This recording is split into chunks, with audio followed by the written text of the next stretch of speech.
اللہ الرحمن الرحیم وَإِذَا جَاءَكَ الَّذِينَ يُؤْمِنُونَ بِآيَاتِنَا، اور اے محبوب صلی اللہ علیہ وآلہ وسلم، جب آپ کے پاس لوگ حاضر ہوں اس حال میں کہ وہ اللہ پر ایمان لاتے ہوں اس کی آیات کے اوپر، یعنی یہ نیو مسلمز کے بارے میں بات ہو رہی ہے کہ جو اسلام قبول کر کے آپ کی بارگاہ میں حاضر ہو تو آپ نے ان کے ساتھ ایٹیچیوڈ کیا رکھنا ہے، کیسے بیہیو کرنا ہے۔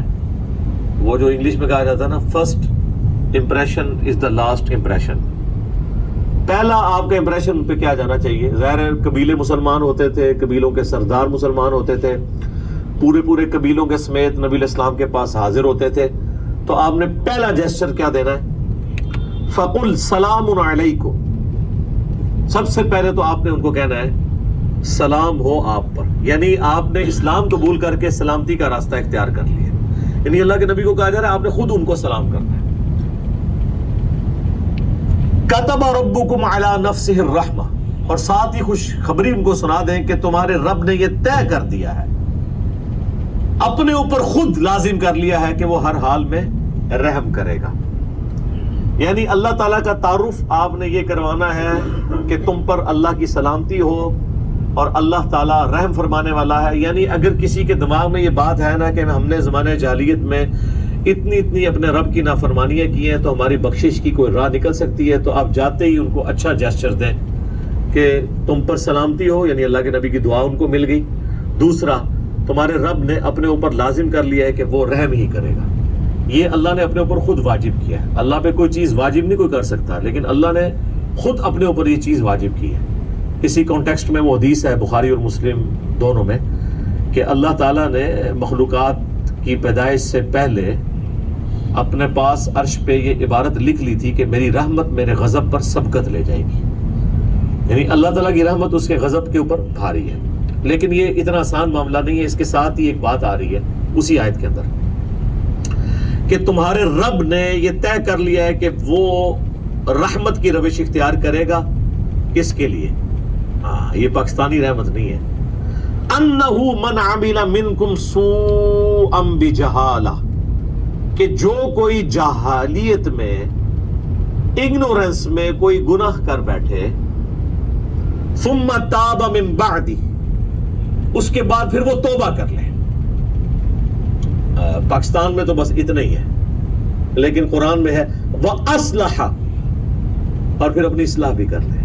صرف توبہ کافی نہیں ہے، یعنی اللہ تعالیٰ نے اپنے اوپر رحمت لازم کر لی ہے اس شخص کے لیے کہ جو کبھی بھول چوک میں گناہ کر بیٹھے تو اس کے بعد توبہ کر لے اور اپنی اصلاح کر لے۔ فَأَنَّهُ غَفُورٌ رَحِيمٌ، پس بے شک اللہ تعالیٰ پھر ایسے شخص کے حق میں بخشنے والا مہربان ہے۔ یہ ہے جناب قرآنک ورژن آف توبہ۔ ایک ہے پاکستانی ورژن آف توبہ کہ کام چوک کے رکھو، جو کچھ بھی ہے تیرے محبوب کی امت سے ہے، اللہ تعالیٰ بخش دے گا، اللہ کی رحمت بہت بڑی وسیع ہے، اتنی وسیع رحمت میں میرے چھوٹے چھوٹے گناہ معصوم چھوٹے، یہ اللہ کی رحمت کو کیا نقصان پہنچا سکتے ہیں؟ بھئی اللہ کی رحمت کو تو نقصان نہیں پہنچائیں گے، یہ آپ کو نقصان پہنچا رہے ہیں۔ اب اللہ نے اپنی رحمت کی شرط یہ لگائی ہے کہ اگنورنس میں کوئی گناہ کر بیٹھے اس کے بعد توبہ کر لے، اور توبہ کرنے کے بعد اپنی اصلاح کر لے، یعنی ایسی توبہ جو آگے کو نصیحت بھی ہو۔ توبوا الی اللہ توبۃ نصوحا، ایسی توبہ کرو اللہ کی طرف، ایسا رجوع لاؤ کہ وہ آگے کو نصیحت ہو جائے مستقبل کی لائف کے لیے۔ وَكَذَلِكَ نُفَصِّلُ الْآيَاتِ، اور اس طریقے سے ہم اپنی آیات کھول کھول کر بیان کرتے ہیں، یعنی جس نے سمجھنا ہے تو یہ کوئی راکٹ سائنس نہیں ہے، موٹی موٹی باتیں ہیں، کھول کے بغیر کسی تردد کے، بغیر کسی پروٹوکول کے، سیدھی دو ٹوک بات ہے جو اللہ تعالیٰ قرآن میں نازل فرماتا ہے۔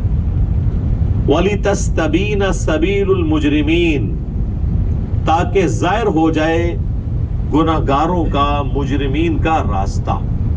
اللہ تعالیٰ اپنی آیات کھول کر اس لیے بیان کرتا ہے تاکہ پتہ چل جائے کہ یہ اللہ کے باغی لوگوں کا راستہ ہے، یہ اللہ کے نیک لوگوں کا راستہ ہے۔ تو جی اب ایک وکھرا جہاں اب شروع ہونے لگا ہے نبی علیہ السلام کے حوالے سے۔ یعنی حضور کو سینٹرڈ کر کے عقائد کی اصلاح کی جا رہی ہے.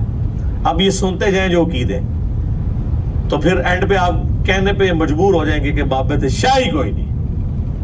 قل انی نہیت ان اعبد الذین تدعون من دون اللہ، اے نبی تم فرماؤ کہ مجھے تو میرے رب کی طرف سے منع کر دیا گیا ہے کہ میں عبادت کروں ان کی جن کو تم اللہ کے سوا پکار رہے ہو.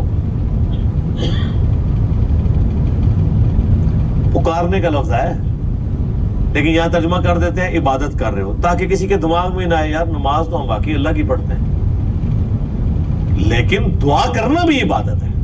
الدعاء هو العبادہ، دعا ہی تو عبادت ہے. ابو داؤد اور نسائی کے اندر حدیث موجود ہے، ابن ماجہ کے اندر.